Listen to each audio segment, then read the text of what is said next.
নমস্কার দর্শক বন্ধুরা, রেপ স্পোর্টস বাংলায় আপনাদের সবাইকে স্বাগত। আমি দেবাশিস আরও একটি আপডেট নিয়ে আপনাদের সামনে চলে এলাম এই ভিডিওতে। এবং আপনারা জানেন যে গত কয়েকদিন ধরেই ভারতীয় দলের হেড কোচ গৌতম গম্ভীরের সঙ্গে বিরাট কোহলি এবং রোহিত শর্মার যে একটা দূরত্ব তৈরি হয়েছে সেটা মেটাতেই কিন্তু রাঁচিতে প্রথম একদিনের আগে কিন্তু তড়িঘড়ি রাঁচি পৌঁছে গেছিলেন জাতীয় নির্বাচক প্রজ্ঞান ওঝা, যিনি কিন্তু মডারেটরের ভূমিকা পালন করেছিলেন। যদিও ম্যাচের আগে কিন্তু সেই অর্থে কিন্তু বিরাট এবং রোহিতের সঙ্গে সেরকম কথা হয়নি প্রজ্ঞান ওঝার, কিন্তু আজকে একটি ভিডিও ভাইরাল হয়েছে সোশ্যাল মিডিয়াতে। সেখানে কিন্তু দেখা যাচ্ছে রাঁচি বিমানবন্দরে প্রজ্ঞান ওঝা, যিনি কিনা বিসিসিআই কর্তৃক তাকে মডারেটরের ভূমিকা পালন করতে দেখা যায়, তাকে কিন্তু দেখা যায় যে বিমানবন্দরে, রাঁচি বিমানবন্দরে দুজনের সঙ্গে, দুই তারকা ক্রিকেটার বিরাট কোহলি এবং রোহিত শর্মার সঙ্গে কথা বলতে। সেখানে কিন্তু তখন হাজির ছিলেন ভারতীয় দলের হেড কোচ গৌতম গম্ভীরও। আপনারা জানেন যে অজিত আগারকারের সঙ্গেও কিন্তু একটা ঠান্ডা লড়াই চলছে রোহিত শর্মা, এবং অজিত আগারকার কিন্তু রাঁচিতে ছিলেন না, যদিও প্রথম একদিনের ম্যাচের সময় শাহিদ মুস্তাক আলী ট্রফির খেলা দেখছিলেন। যেহেতু আপনারা জানেন যে আগামীকালই ভারতীয় দলের নির্বাচন আছে আসন্ন 5 ম্যাচের টি-20 সিরিজের জন্য দক্ষিণ আফ্রিকার বিরুদ্ধে। তো অবশ্যই যেটা আলোচ্য বিষয় সেটা হলো যে প্রজ্ঞান ওঝা কিন্তু দীর্ঘক্ষণ আলাদা করে বিরাট কোহলি এবং রোহিত শর্মার সঙ্গে কথা বলেন, এবং উদ্দেশ্যটা এটাই যে তাদের মনোভাব জানা, যে তারা কি ভাবছেন আগামী দিনে, তারা কি ভাবছেন তাদের, এবং সেই মতন ভারতীয় বোর্ড কিন্তু রোডম্যাপ তৈরি করবেন, যে বিশেষ করে 50 ওভারের ফরম্যাটকে ঘিরে যে তারা আদেও ইচ্ছুক কিনা 2027-এর ওয়ার্ল্ড কাপে খেলতে। এবং তবে একটা জিনিস পরিষ্কার, যে যাই হোক না কেন, যে বিরাট কোহলি ইন্টারন্যাশনাল ক্রিকেটে আপনারা জানেন যে রাঁচিতে সদ্য যে প্রথম একদিনের ম্যাচ হলো তাতে অনবদ্য একটা 135 রানের ইনিংস খেলেছিল, এবং রোহিত শর্মাও কিন্তু অনবদ্য 57 রানের নক উপহার দেন। তবে শুধুমাত্র আন্তর্জাতিক ক্রিকেট খেললেও হবে না, তারা যদি সত্যিকারেরই ওয়ার্ল্ড কাপ 2027 খেলতে চায় তাহলে তাদের কিন্তু ডোমেস্টিক ক্রিকেটেও খেলতে হবে, starting with the Vijay Hazare trophy.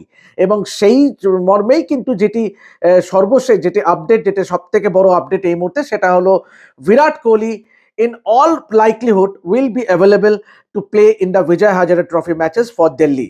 আপনারা জানেন যে বিজয় হাজারে ট্রফির খেলাগুলো কিন্তু 24শে ডিসেম্বর থেকে শুরু হবে। দিল্লি দলের বেস হচ্ছে আলুর, যেখানে কিন্তু প্রথম 3টি ম্যাচ খেলবে, অর্থাৎ আন্ধ্রা, গুজরাট এবং সৌরাষ্ট্রের বিরুদ্ধে যথাক্রমে 24শে ডিসেম্বর, 26শে ডিসেম্বর এবং 29শে ডিসেম্বর। এবং আরও 3টি ম্যাচ তাদের আছে যেগুলি খেলা হবে centre of excellence against services, railways এবং হরিয়ানা। তবে যেটা শোনা যাচ্ছে সেটা হলো বিরাট কোহলি দিল্লি ক্রিকেট সংস্থার সভাপতি রোহন জেটলিকে যেটি জানিয়েছেন, বা যেটি রোহন জেটলির সামনে যে ইচ্ছা প্রকাশ করেছেন, যে তিনি 3টে ম্যাচের জন্য, বিজয় হাজারে ট্রফি 3টে ম্যাচের জন্য তিনি অ্যাভেলেবেল থাকবেন। পাশাপাশি রোহিত শর্মাও কিন্তু এটা কিন্তু কনফার্ম করা যায় যে রোহিত শর্মাও হ্যাজ অলসো এগ্রিড, যে রোহিত শর্মাও কিন্তু তার অ্যাভেলেবিলিটি, তার সম্মতি জানিয়েছে মুম্বাইয়ের হয়ে বিজয় হাজারে ট্রফি ম্যাচে। সুতরাং দুই মহাতারকাই কিন্তু যে তাদের পাখির চোখ যে 2027 বিশ্বকাপে খেলা, সেটা কিন্তু তারা আরও একবার প্রমাণ করলেন by way of agreeing to play in the Vijay Hazare Trophy matches for their respective state associations. আপনারা জানেন যে এই মুহূর্তে চলতি একদিনের সিরিজটি চলছে, যেখানে আগামীকাল অর্থাৎ দ্বিতীয় একদিনের ম্যাচটি খেলা হবে দক্ষিণ আফ্রিকার বিরুদ্ধে। সেখানে কিন্তু ইতিমধ্যেই রাঁচিতে প্রথম একদিনের ম্যাচে কিন্তু বিরাট এবং রোহিত কিন্তু তাদের ফর্মের ইঙ্গিত রেখেছেন। তো এইটাই ছিল আপডেট, যে সর্বশেষ যেটি শোনা যাচ্ছে যে বোথ বিরাট কোহলি এবং রোহিত শর্মা হ্যাজ এগ্রিড, তারা রাজি হয়েছেন যে নিজস্ব রাজ্য দলের হয়ে বিজয় হাজারে ট্রফি ম্যাচগুলি খেলতে। বিরাটের ক্ষেত্রে তিনি কোন 3টে ম্যাচে খেলবেন, কোন 3টে ম্যাচে তিনি অ্যাভেলেবল হবেন, সেটা কিন্তু সম্পূর্ণ তার উপরেই ছেড়ে দেওয়া হয়েছে। কিন্তু তিনি তার ইচ্ছা প্রকাশ করেছেন দিল্লি ডিস্ট্রিক্ট অ্যান্ড ক্রিকেট অ্যাসোসিয়েশনের সভাপতি রোহন জেটলির সামনে, যে তিনি 3টে ম্যাচে অ্যাভেলেবল হবে to play for the state team. তো এবং পাশাপাশি যেটা আপনাদের বললাম যে Rohit Sharma has also made himself available. তো এটাই ছিল ভারতীয় ক্রিকেটের সব থেকে বড় আপডেট এই মুহূর্তে।